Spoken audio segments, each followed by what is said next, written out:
Oi pessoal, boa noite, tudo bem? Vamos voltar a responder as perguntas que tantos pediram, né?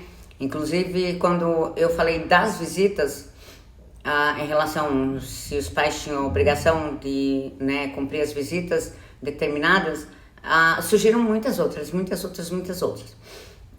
Eu vou abrir uma caixinha e depois eu vou pedir para quem me mandou no privado que mande de novo no final de semana, que no final de semana eu tenho mais tempo e vou responder de todo mundo, com certeza. Hoje eu recebi uma consulta muito interessante e eu já tinha visto alguma coisa há algum tempo atrás e a pessoa me perguntou o que exatamente eu tinha visto. Inclusive eu vi um vídeo muito estranho. Mas assim, não vou mencionar nomes, então eu recebi a seguinte pergunta, mas antes, vamos lá atrás. Vocês viram uma notícia que passou no jornal, passou em quase todos os jornais, de um menor que ele fez, né, a aplicação de um piercing e ele faleceu em decorrência desse piercing? Então, assim, ele tinha 14 anos, ele foi num estúdio, ele colocou o piercing sozinho, ele e um amigo dele, e essa criança, esse adolescente, infelizmente, por infecção e outras causas, que eu não vou entrar no mérito, né, que é mais uma questão, né, que um médico deveria falar, porque esse adolescente veio a falecer. Muito triste a situação, né? Inclusive, os pais já acionaram a justiça contra o estúdio, porque os pais não acompanharam este menor. Mas vamos lá, sabe qual pergunta eu recebi, que eu achei, a consulta que eu recebi hoje, e eu achei muito interessante? Doutora, eu já são clientes lá do escritório, e ela disse assim, como a senhora sabe, eu sou madrasta da pequena, e ela se queixa muito, que o cabelo dela tá muito grande, e que ela quer muito cortar o cabelo, e a mãe dela não quer. Porque existem situações, não vou entrar no mérito também, porque de repente onde eu moro é muito pequeno e de repente pode saber quem é, e eu não quero que saiba disso. E essa criança se queixa muito, muito, muito do calor, ela é muito pequena, cabelo muito comprido e tal, cabelo encaracolado, tem uma série de cuidados e tal. Doutora, eu posso levar esta pequena para cortar o cabelo? Depende. Depende, sabe por quê?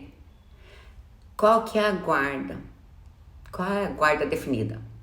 Se a guarda é unilateral da genitora, a decisão só depende dela. Para você levar essa criança a cortar o cabelo, você precisa da autorização expressa. Eu sempre, tudo na minha vida tem que estar por escrito. Porque o que não está no papel não está no mundo. Isso eu aprendi na faculdade, todos, eu acredito, né? Tinha professor meu que falava 1000 vezes, o que não está no papel não está no mundo. Então, assim, uma autorização expressa. Não leve, porque você vai ter problema. Inclusive, se você cortar o cabelo de uma criança sem autorização e que cause alguma situação vexatória ou qualquer coisa do tipo, que essa criança... Vamos supor, um exemplo, essa criança estava pedindo, mas vamos supor que você leve uma criança para cortar o cabelo, que ela não quer cortar o cabelo. E essa criança se causa um trauma a essa criança. Gente, agora toda vez tem um barulho. Agora é o dessonorizador aqui de casa que fica, então não se assuste. Então assim, se você levar uma criança sem autorização para cortar o cabelo e se essa criança, se você causar qualquer trauma a essa criança, pode ser caracterizado como lesão corporal. Então, tome cuidado com o que você faz. E, inclusive, é pena de detenção de 1 a 3 anos, salvo engano. Não vou falar com precisão, mas salvo engano de 1 a 3 anos. Tá certo? Então, assim, cuida muito. Agora, se os pais tiverem uma guarda compartilhada, o poder de decisão é dos dois. E se essa criança ela não está se sentindo bem e ela está reclamando, ela está se queixando que aquele cabelo está incomodando e que ela precisa cortar, o pai também tem o poder de decisão. O pai não é madrasta. Quem me perguntou foi a madrasta, porque a madrasta ama muito, é enteada dela e eu sei que é um amorzinho da vida dela, mas ela achou por bem me perguntar. Que bom que ela achou por bem me perguntar, só que a guarda não é compartilhada. A guarda é unilateral. A guarda é da mãe. Então, somente a mãe pode levar esta filha, né, num salão para cortar o cabelo ou somente com a autorização expressa dela, tá certo? Eu espero ter ajudado. Vamos ver outra pergunta. Eu tive eles. Vou aproveitar e vou responder uma outra pergunta em relação à visita. Uma senhora me pediu, agora que eu me recordei, eu prometi para ela que eu ia responder. Ela me perguntou se o pai não visita a criança há anos. Já tem mais, salvo engano, mais de 12 anos. E que o padrasto ama esse menino como se fosse filho dele. Existe alguma possibilidade dela alterar a certidão de nascimento e retirar o sobrenome do pai? Sim, existe sim. Você vai ter que entrar com pedido judicial, né?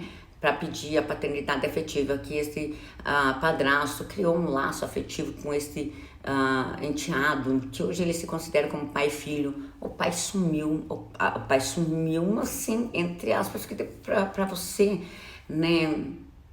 Para você revogar o pátrio poder, eu tive uma situação, foi bem complicada, demorou anos, tá? Então, assim, para você extinguir o pátrio poder de um pai ou de uma mãe, não é simples, não. Mas, assim, eu tive duas situações. Eu tive uma, inclusive, que o padrasto, a mãe e o enteado, eles precisariam ir urgente, morar no Japão e tal. A gente ingressou com a ação, mas demorou algum tempo. Foi deferida e graças a Deus a família se dá muito bem e vocês não fazem ideia como o padrasto ama esta criança e conseguimos ser.